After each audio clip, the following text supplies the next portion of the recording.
గుంటూరు కృష్ణా పరిసర ప్రాంత ప్రజలకు శుభవార్త.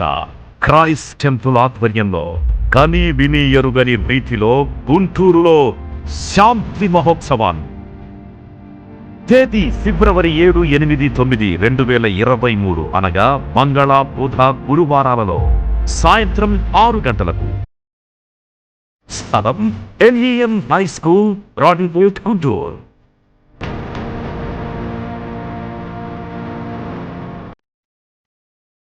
ఈ జీవితంలో ఏది జరుగుతున్నది దేవుని చిత్తాన్ని గమనించు. లోకాన్ని విడిచిపెట్టేసాయి, ప్రభువుని వెంబడించు. అద్భుతమైనటువంటి భవిష్యత్తును ప్రభు ఇస్తాడు. నేడే విమోచన, నేడే విజయం. నా గీతం ఆత్మలను నీ వైపే ఆకర్షించి రండి, మీ దుఃఖము నాట్యముగా మార్చబడును.